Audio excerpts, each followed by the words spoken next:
Hey everyone, my name is Sean Deveney from Heavy.com Sports. I'm the NBA editor there, and I've got with me our NBA insider, Steve Bulpett. Hi, Steve. How are you this afternoon? I'm living the dream, Sean. As always. Few things to talk about around the NBA. A lot going on. Surprisingly, the end of the season is about 5 weeks away, which it always sneaks up on you. You get the trade deadline, you get the All-Star break, and the next thing you know, we're making plans for the playoffs. Yeah, and with All-Star getting pushed later. Yeah, everyone says, "Oh, the first half of the season's over." It's like, no, about the first 2/3 are right, or more right. gone. So it's you kind of come out.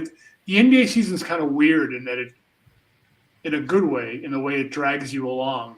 It's hard to really feel the doldrums because you start the year and Thanksgiving's coming up, and then it's going to be the Christmas and New Year's holidays, and then this January can lag a bit, but All-Star comes up, and that's the next thing. And then after that, you get St. Patrick's Day, and those are in the colder areas where we live.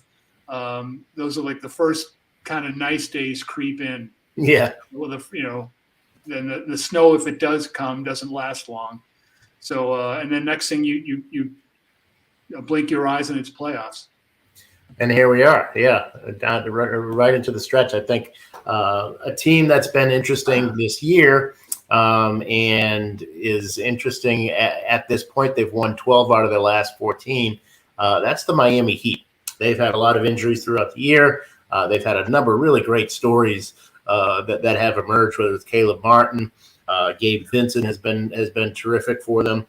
Max Strus also has had a very good year for them.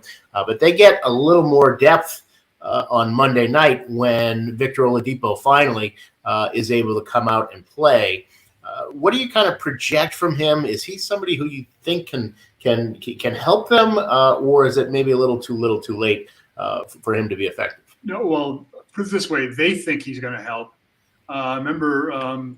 In the last week before the trade deadline, I remember writing that there was talk that Miami was looking at different moves, but there came a point where I found out that they said, "Look, we're just going to sit tight, and we got guys coming back." And Oladipo is a guy they mentioned prominently. Having another player you can rely on is important. If an injury happens or foul trouble happens. But just being able to keep up your level of good play.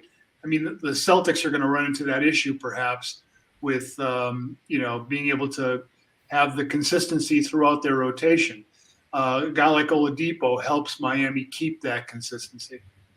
Yeah, and I think there's also some apprehension about these good performances they've gotten out of the young guys. Is that going to carry over into the playoffs? Can they rely on Strus, rely on Gabe Vincent, rely on Caleb Martin, rely on these guys in the postseason? One coach that I talked to said he fully expects Oladipo to be in the rotation by the end of the year for Miami, and really could be an X factor for a team that's number one in the East. Could be the X factor in terms of taking them from a team that's got a chance in the East to really elevating them. They could have a terrific bench with Tyler Hero and Oladipo if he's even a percentage of his old self. Well, look, the problem you figured he'd have would be offensively getting in rhythm, right? But defensively, he's going to be Victor Oladipo, and I think that's what Miami needs. So I think he'll be fine. He'll fit in fine, and I don't think he'll necessarily get in the way of other guys because he's a guy that's going to create as much as he gets his own stuff. Yeah, he drew a charge on Monday, so there you go. That fits perfectly with Eric Spoelstra and that old Heat culture, as they say. Victor Oladipo coming back, so yeah, I think Miami down the stretch here is going to be a really interesting team. Like I said, they really haven't been healthy all year. If they can pull it all together, as other teams are dropping off, we've seen Philadelphia come up. Chicago's lost 5 in a row now. They're going to have a very little amount of time to bring their team together. We've seen the Celtics rise up, but there's been others. Brooklyn keeps falling backwards as well. Miami could emerge coming into the playoffs as the team to beat in that Eastern Conference. Miami's one of those teams that gets hot around tournament time. Yeah, they're a team that doesn't have a lot of issues.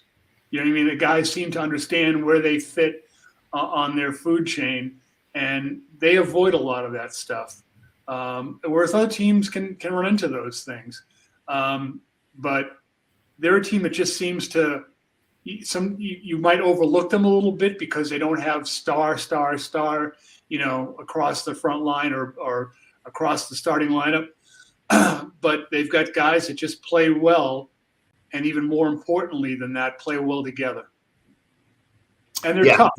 They're tough, and they've really had a lot of success developing those guys so that when somebody gets hurt, which has been the story of the year for a lot of teams, they're able to plug them in and not take a huge step back. That's been really, really big for them. Speaking of huge steps backs and injuries, though, let's move over to the Warriors out west because after that terrific start they've had, things have been a little more rocky lately. They've lost 5 in a row. Draymond Green is out. He says he's going to be back next week, which he broke his own news on that. Congratulations on the scoop, Draymond. But one guy who kind of would that have been a Dre bomb?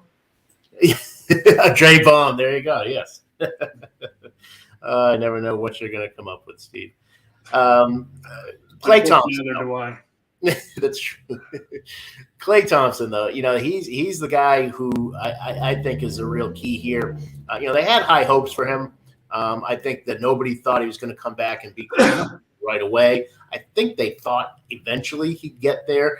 We're still early on in this whole thing, but he just hasn't really looked good consistently. He's had a few games where he looked like himself, but he hasn't really been that consistent. The defense is certainly not at the level. He's 32 years old and hasn't played in 2 years. I think it's fair to wonder, is this guy ever really going to get back to where they thought he was going to be? And does that limit what their ceiling is as we get ready for the playoffs? I think it's clearly just a wait and see thing. It's not a question we can sit here right now and answer. His defense, will it look significantly better when they have their defensive plan in play, and which means having Draymond as the guy to kind of be the fulcrum for the defense. So until you see them, a word we use a lot, or I use a lot when we talk, is context. How is he defensively, with the right people around him, is in the right grouping. Is he a better defender? Are they? And it's all, as much as I think teams should be more about individually, can you guard your yard? That's not the way the league is working right now. It's more, we're going to switch most everything. What's our defensive scheme going to be? How are we going to rotate? So, I don't think you can. I think it's hard to judge until you see them as whole as they can be.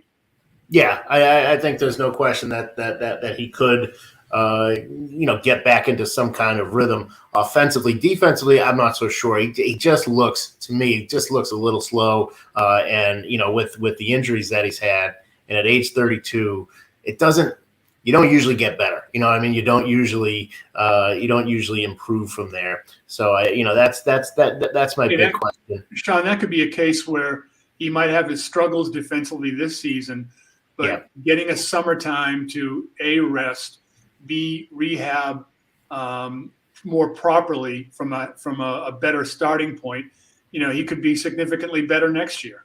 So the age thing might not be a thing. It might just be coming back from the injury and trying to push it beyond limits right now.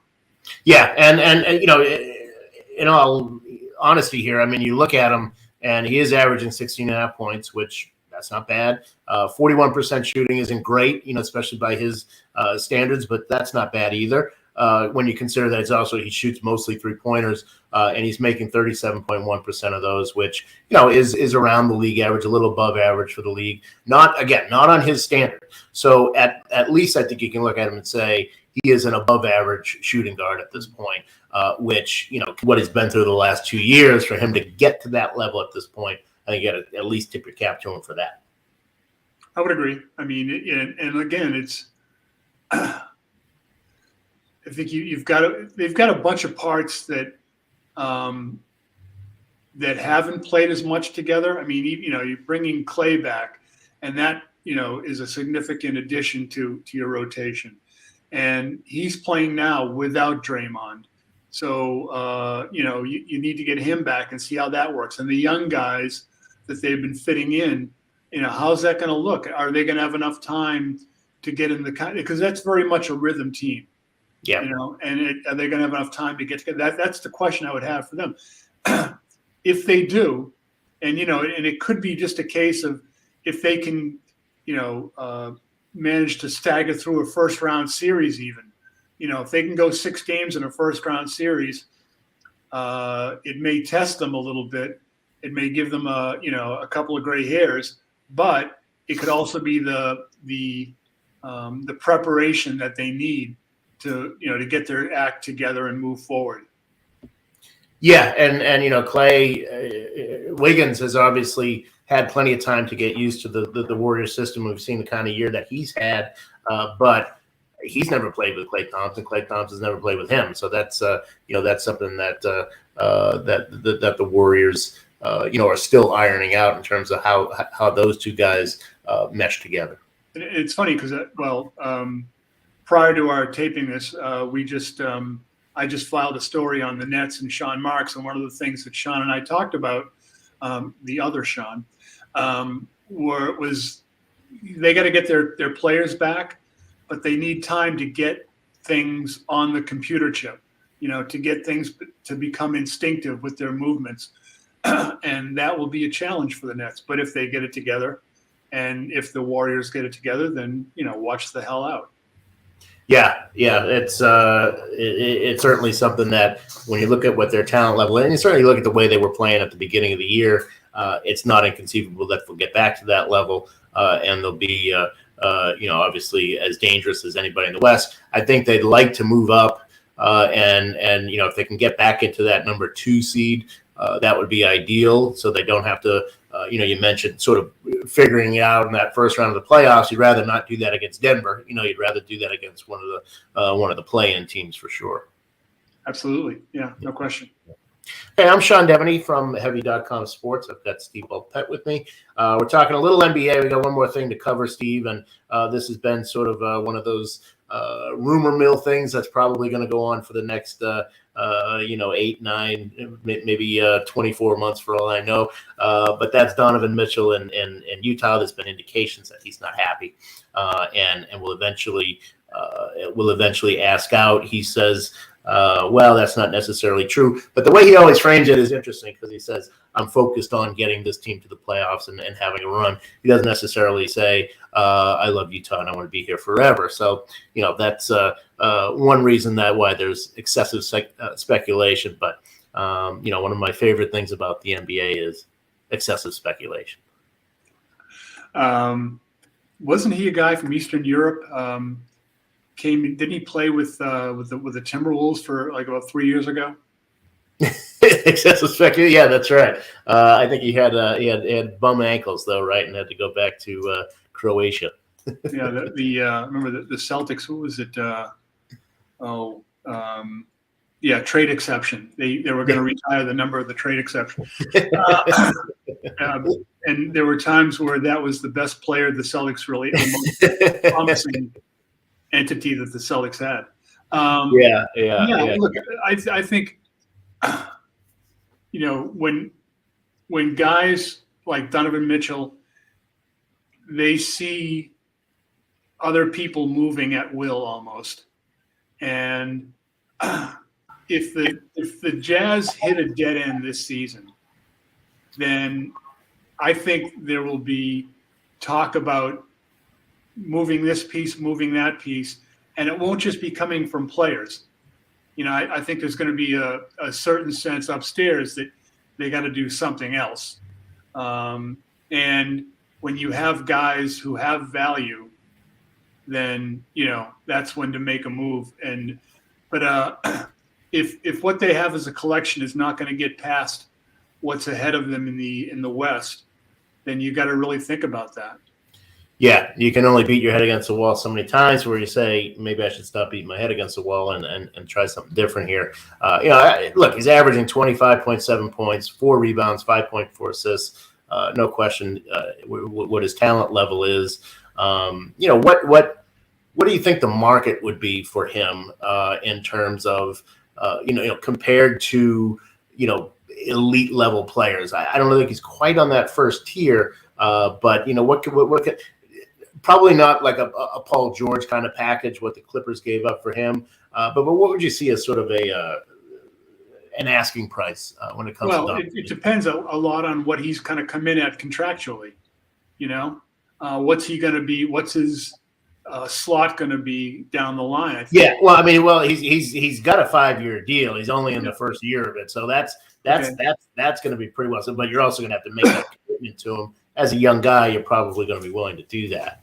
Yeah, I mean, so I think he's one of those guys that can be the piece that puts a team over the top, But clearly, he's not a guy that is the magnetic, guy at the very top of a roster that competes for a championship. But having said that, who's that guy in Miami? Is it Jimmy Butler?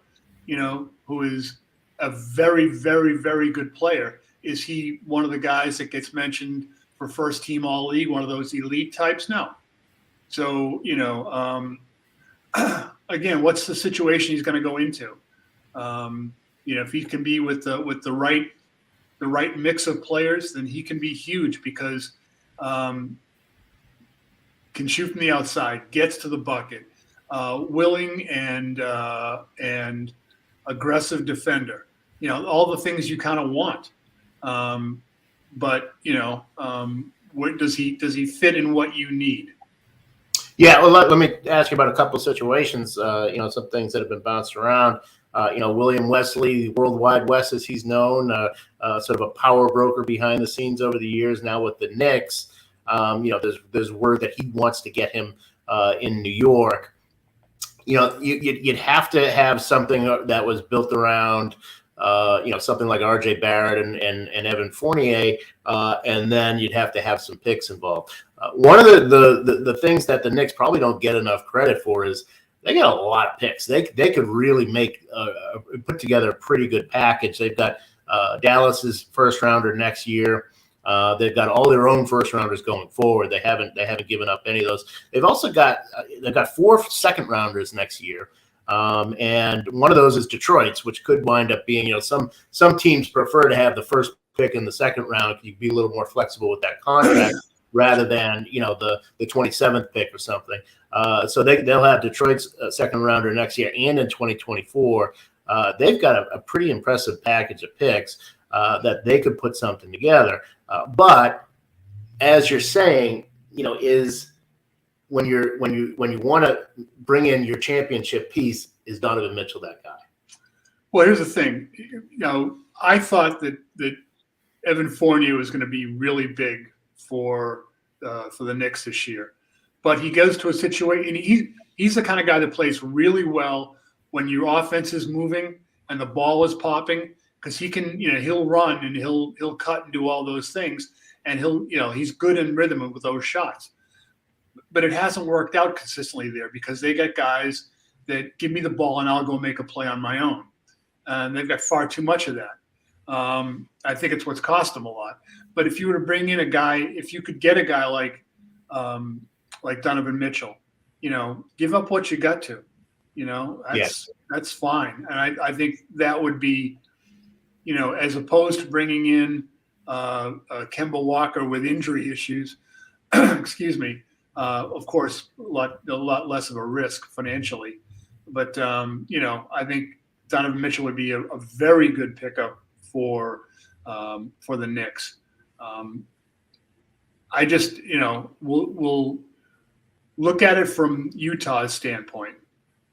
The picks might be, let's see what the picks will work out to be. But you mentioned second round picks, and those kind of things get given away like they're, this means nothing. Take that. And I think they're hugely valuable, not necessarily for getting a guy right now that you're going to need, but it gives you swings at bat. Right. It allows you to play home run derby. I mean, the reigning MVP is a second round pick, right? With the second round pick, we're talking about Nikola Jokic, but you can take a flyer on a guy in Europe, and if it doesn't come through, if the player doesn't live up to his potential, or B, never makes it over here, you haven't lost a whole lot, but you get to kind of, swing for the fences on that stuff. And I'd love to have a whole bunch of second round picks. Yeah. If you could, do them as stash things. The Celtics have got a couple of guys overseas now that could end up being important players, but no one talks about them because they're kind of out of sight, out of mind. Right. The other thing you can do is Milwaukee had Malcolm Brogdon, turned out to be a really good player. They also wound up with Chris Middleton, who's actually drafted by the Pistons, but he's turned out to be an all-star as a second rounder. Those are guys who fell out of the first round because they were juniors and had been who were too old at that point. But it's always worth the risk to take somebody who's proven to be a good player in the NCAA, but you just don't know, how they're going to pan out in the NBA. Sometimes you can go with the safe pick, and that's that winds up panning out as well. That's so funny. If a guy stays in college an extra year, it actually hurts his status. The teams rather take the guy that they know less about because there's a chance that he'll be better than you see right now. And remember, there was a time where teams were, grabbing everybody from Europe they could. And one of my favorite quotes is Jason Capono, who is a knockdown shooter in his time, and probably should have done more in the right situation than he was able to do. But I remember him saying that if his name was Kaponovich, he'd have been like a lottery pick. He'd have been a lottery pick, right. Yeah, that was around the time of Nikola Skidishvili. I remember the Nuggets used, I think, the number 5 pick on him, and nobody knew anything about the guy. He wound up being a complete total bust, but he had the right last name, Skidishvili. Well, it's like it's like how difference between guys and women driving a car. A guy will be coming down the highway and say, "Oh, the next exit, the next exit." Something else. I'd rather have the unknown. And it's like, get off here and get gas. I think I can make it to the. We're morons.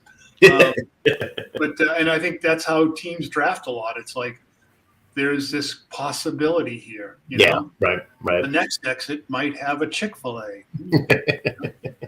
Well, all right. So the Knicks would if they were to make a move for Mitchell, and there's certainly a chance. I think Utah would have to consider, if it wanted to rebuild, it wanted picks. I think the Knicks would be a place to go. And Mitchell would certainly be a featured player. But let's talk about somebody near and dear to you, because you go to the games, and that's the Boston Celtics. Is he a fit there? I mean, could you see him as a fit with Tatum and Brown, or does he need the ball too much? I think he'd fit, but I guess the obvious that you'd be giving up would be Marcus Smart. But I think that but what else could the Celtics give up? They haven't really developed their young guys to the point where they are hugely valuable. Aaron Nesmith isn't going to get you anything, and Peyton Pritchard might get you a little something, but not really what I think he would get you if you had played him all year. So I think he'd be. I think his head is the kind of basketball mind that would fit and find a way to fit with those guys.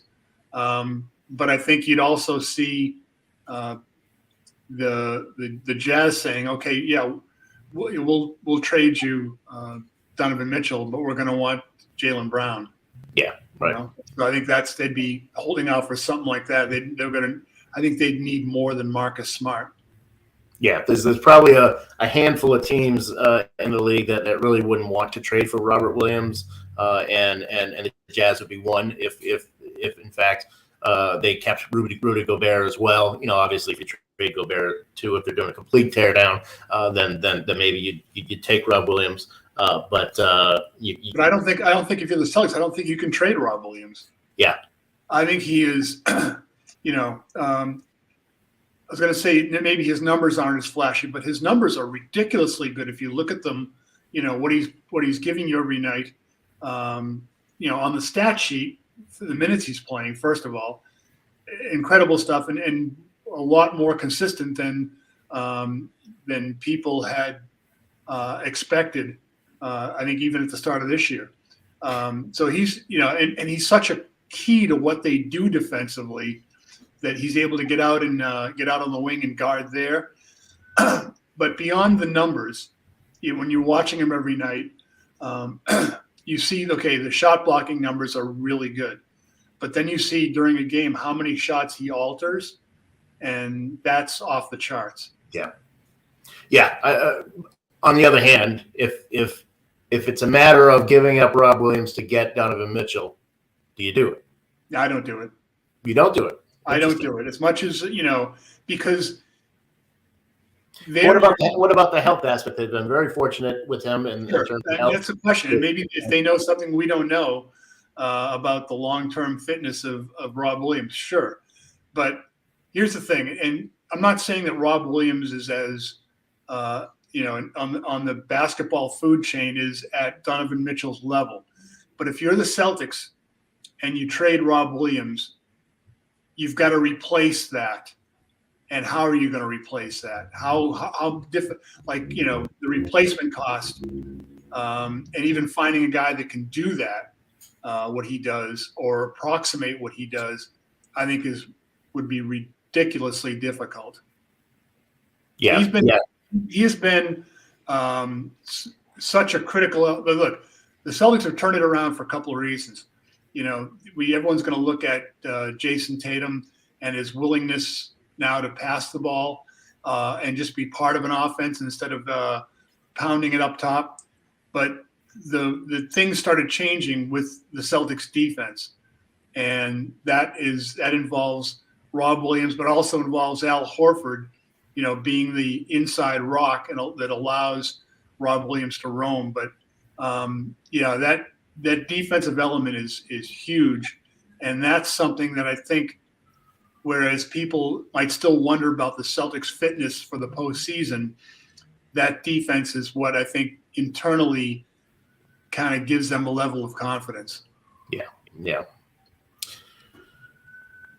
Well, it still would be interesting to see Donovan Mitchell with those two guys, I think. Maybe Marcus Smart. How about Marcus Smart, Derek White? You can double down on giving them some guards and a draft pick. There you go, Utah. How do you like that? Yeah, I'm not sure. I think Utah is going to need draft picks because, first of all, it's going to be really hard to attract free agents there,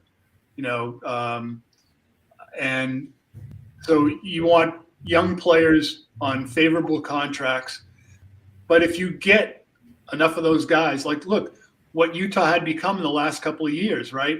They had become a place where free agents would look at, or where, those critical extra pieces, can be had. Look, when the Celtics won it in 2007, 2008, they needed the James Posies of the world, right? So, but once you get your team in place, then you can go out and get those guys who maybe aren't the most attractive free agents or guys you can trade for, but they're guys who are willing to come to your team because, hey, there's a chance to win there. And Utah was looking like one of those teams, but they may have hit a wall. Yeah.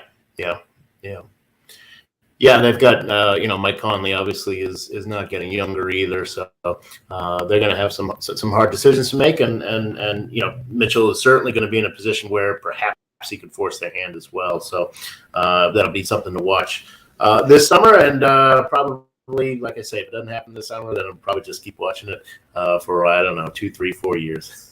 That's the way it goes in today's NBA. Fabulous Utah. Yeah. Well, thanks, Steve. Again, I'm Sean Deveney from Heavy.com Sports. Steve Bulpett, our NBA insider, has been with us. Thanks for watching, and we will catch up with you guys soon. Thank you.